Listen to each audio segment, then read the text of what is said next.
Yo, what's up guys? Good morning. It's me again, Hepe. Good morning. Bukas na kami at Cycling Culture. So guys, magandang araw sa inyong lahat and maulan ulit. And anyway guys, sobrang busy natin ngayon. So mayroon tayong ginagawang fixed gear. Ito.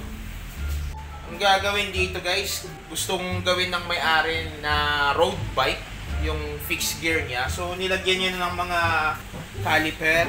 May mga caliper na. Ayan. And then nilagyan niya na rin ng shifter and brake lever. So naglagay na rin siya ng mga kable. Pinapaubayan niya sa atin yung RD. Paano nga ba lalagyan ng multiple gear tong fixed gear. So guys, sundan nyo na lang kung paano natin gagawin. And para may idea kayo. Bago natin umpisahan, sa mga hindi pa nakapag-subscribe dyan, mag-subscribe na kayo sa aking YouTube channel. Ito, Heavy Bikes channel. Sa mga gusto magpa-shoutouts, mag-comment lang kayo. Ngayon guys, tinanggal ko muna yung fixed gear na gagawin natin. So, nagpalit muna ako ng isang frame para ma-explain ko na mabuti sa inyo yung gagawin natin dun sa hubs. Ito kasi yung hubs guys. Ang hub spacing nito pag sa road bike or MTB, basta hindi naka-throw axle is 135mm. Yun yung standard hub spacing. Ang fixed gear naman guys, ang hub spacing nun sa rear hubs, mula dito hanggang dito, ang hub spacing niya is 120mm. So pag gumamit tayo ng hubs ng road bike or MTB, hindi siya papasok. Tukod na yung hubs. So kita nyo. Kasi itong MTB hubs or road bike hubs, standard po na 130mm ang hub spacing niya kapag hindi po siya naka-throw axle.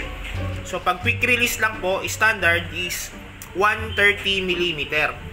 So gagawin natin, tatanggalin po natin yung spacer nakakabit sa hubs para maging 120mm yung hubs at para kumasya siya dito sa frame ng fixed gear. So ayun guys, ayun nga, sabi ko, yung hub spacing ng road bike or MTB standard is 130mm. Para maging 120mm yung hub spacing at para kumasya dun sa fixed gear frame, tatanggalin natin yung spacer. So tinanggal ko na yung spacer. 120mm na siya. So ito, tingnan nyo, papasok na siya dun sa frame ng fixed gear. So ito na yung hubs natin na tinanggalan natin ng spacer. So tingnan nyo guys ha, papasok na siya. Yung. So 120mm na siya guys. Pwede na siyang lagyan ng sprocket. Pwede na siya isalpak sa fixed gear. Nakikita nyo ba tong nakausli? Yan yung axle ng hubs natin. Tinanggal natin kasi yung spacer kaya humaba siya ng ganyan. So guys, advice lang, huwag nyo puputulin yung axle kasi sayang. Ang gagawin nyo, yung tinanggal nyong hubs spacer, ilalagay natin dyan. Ito yung spacer na tinanggal natin sa hubs para maging 120mm yung hub spacing. Huwag nyo itatapon to. Ang gagawin nyo guys, ilalagay nyo siya dito. Yan. Ilalagay nyo yung spacer dyan sa labas. Yan kasi yung magiging spacing niya doon sa axle. Kasi humaba nga yung axle gawa ng ginawa nating 120mm. So ayun guys, mayroon na tayong hub na cassette type na pwede nang lagyan ng multiple gear. Okay na yung problema natin sa hub. So ngayon guys, so paano nga ba siya malalagyan ng RD hanger? Actually guys, mayroong binili yung mismong may-ari ng fixed gear na gagawin natin na RD hanger na pang horizontal drop out. Ito yon. So ayun guys, ito pang horizontal drop out to na RD hanger. And saan nga ba nabibili to? Nabili niya to sa Lazada and Shopee. Doon niya to nabili. So ngayon, papakita ko kung paano natin isasalpak. Tara, lalagay natin yung RD hanger. Ganito nga pala yung pagkakabit guys. Yung hubs is nakasagad. Ganyan. So atras mo lang siya ng konti guys. Yan. Tapos salpak mo lang to. then, dito sa kakabit na natin skewer. Ayan.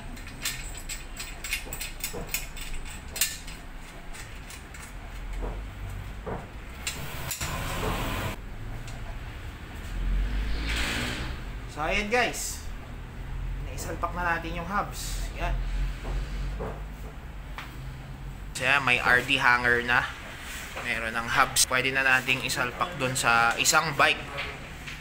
At eto nga pala yung mga ibang kailangan natin na gagamitin dito sa project nating fixed gear to road bike. Ito, bumili yung mismong may-ari ng 8-speed na chain. And then RD na Shimano Altus. Pang MTB to guys. Kasi yung nabili niyang shifter, pang MTV din. And then dito sa sprocket, nakabili siya ng 7-speed. And then meron tayong cog spacer. Nabili niya rin to sa Shopee. Kailangan din natin to. Baka kasi yung cog, pag sinalpak dito sa prehab, maluwag. Maglalagay tayo ng cog spacer para mahigpit yung cog. At meron din siyang biniling crankset na Sora. Isasalpak din namin yan dito. Kaya nga lang, ang naging problema is hindi pa namin alam kung paano namin ilalagay yung FD. Ang gagawin na muna namin ngayon is pansamantala is yung sa likod muna. Lalagyan namin ng RD. And then papalitan natin yung hubs ng pang road bike. So guys, may iwan ko na muna kayo. So ikakabit ko lang tong hubs dito sa project nating fixed gear na gagawing road bike. Yan na muna kayo. Iwanan ko muna kayo.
So ayan guys, naikabit na natin yung RD and yung RD hanger na pang horizontal drop out para dito sa fixed gear natin na kinonvert sa road bike. Naikabit na rin natin yung 7-speed na sprocket and then yung hubs, chain and crankset. Pansamantala guys, wala muna siyang FD. Hindi pa nakakabili yung mismong may-ari nitong bike. Pag-iisipan muna namin kung paano namin malalagyan ng FD. And sa performance naman ng shifting guys, hindi naman nalalaglag yung kadena pag nasa maliit na chainring. Pero pag nilipat ko siya dun sa malaki, ayun, nalalaglag na siya. Kailangan talaga ng FD para hindi malaglag yung kadena. So ito nga pala guys, check nyo yung performance ng RD natin kung garantisado ba. So ito guys, papakita ko sa inyo yung performance ng RD natin. So check natin yung performance ng RD na kinabit natin. So ito yon.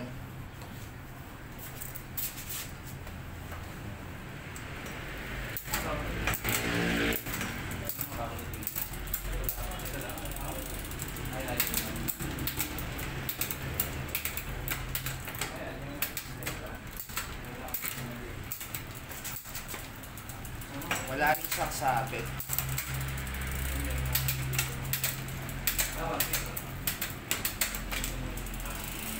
So, ayan guys. Nakita nyo naman yung performance ng RD.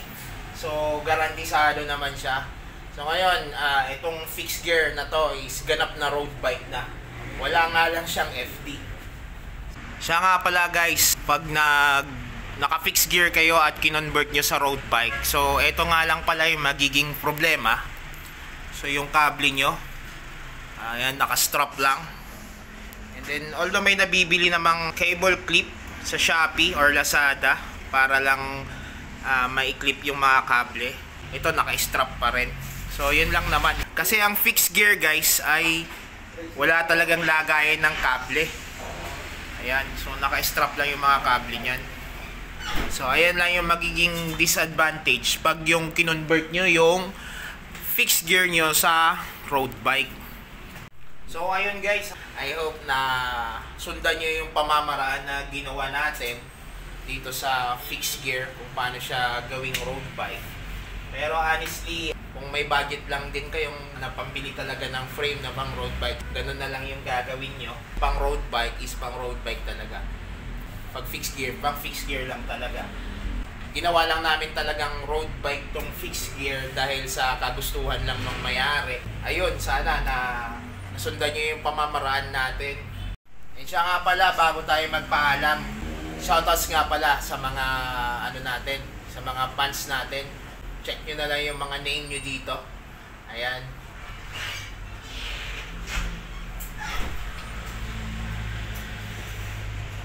So guys, so paano? Hanggang dito na lang muna. I hope nasundan nyo yung pamamaraan na ginawa natin. Yung fixed gear na kinonvert natin sa road bike. Paano? Paalam!